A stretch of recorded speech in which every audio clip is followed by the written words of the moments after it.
Allah Subhanahu wa taala berfirman dalam Al-Qur'an, yarfa'illahu alladzina amanu minkum walladzina utul ilma darajat. Allah telah mengangkat derajat-derajat mereka, orang-orang yang beriman dan orang-orang yang utul ilmah.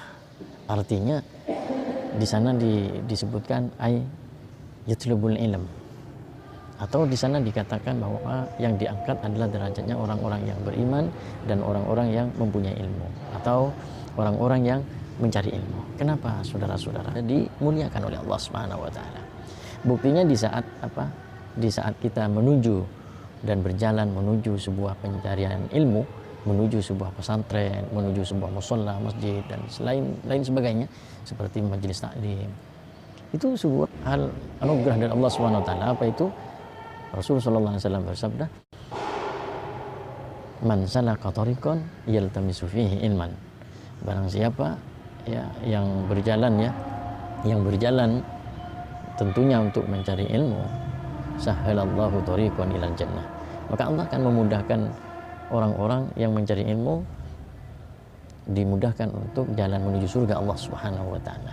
Maka dari itu saya pribadi sangat menghimbau kepada saudara-saudara dan saudari, marilah kita sama-sama mencari ilmu. Insya Allah hidup kita akan terjaga, bahkan dijaga oleh Allah Subhanahu wa taala di dalam sebuah pesantren, di majelis taklim misalnya. Kenapa? Karena orang mencari ilmu di samping dimudahkan jalan menuju surga, juga ada sebuah jaminan khusus. Apa itu? Man mata fi talabil ilmi mata syahidan. Barang siapa yang meninggal di saat mencari ilmu, maka dia dihukumi mati syahid. Subhanallah, luar biasa.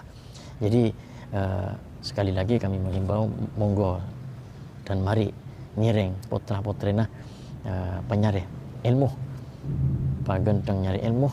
Tentunya insya Allah kalaupun tidak di madrasah, kita kirim ke pesantren.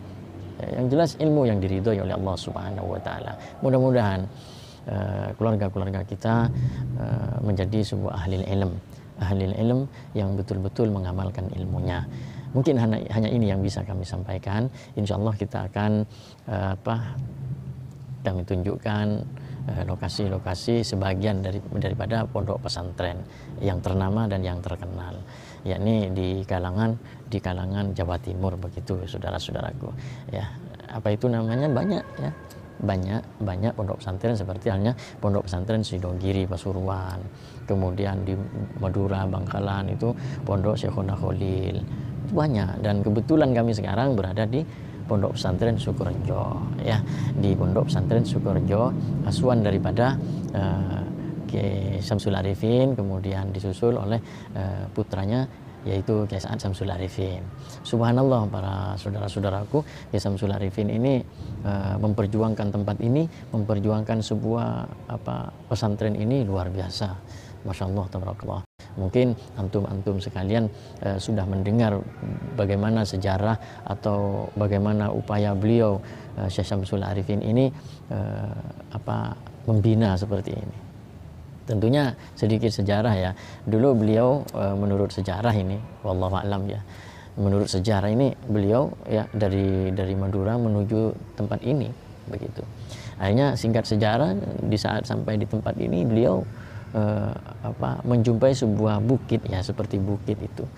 Ya, ini bukit bisa dikatakan besar sih, karena tidak kecil mestinya.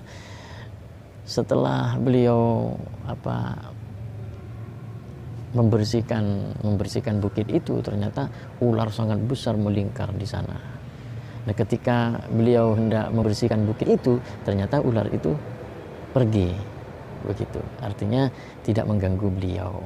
Nah, akhirnya dibangunlah sebuah tempat oleh beliau, sehingga menjadi sebuah pesantren yang alhamdulillah insya Allah sudah menyebar luas ya nama daripada pesantren Sukorejo. Ya, yang pastinya kita sudah banyak kenal pondok-pondok pesantren ya, dari kalangan pesantren daerah barat, dari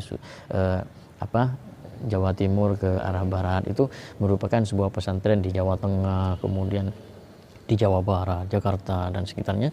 Kemudian di Jawa Timur pun juga ada, seperti di Sukoharjo ini, kemudian Sidogiri, Bangkalan ya, di Pondok Pesantren Syekhona Khalil ya, yang mana Syekh Muhammad Khalil ini dengan Kiai Sa'ad ini ada hubungan ada hubungan guru dan santri yang luar biasa ya, sehingga Kiai Sa'ad Syamsul Arifin ini salah satu dalang utama adanya sebuah NU atau Nahdlatul Ulama, karena beliau yang mengantarkan sebuah tongkat isyarah, kemudian tasbih isyarah dari Syekhona Khalil Bangkalan ditujukan kepada Syekh Hasyim Asy'ari. Begitu insyaallah. Mudah-mudahan kita semua mendapat barokah-barokahnya. Cukup sekian. Assalamualaikum warahmatullahi taala wabarakatuh.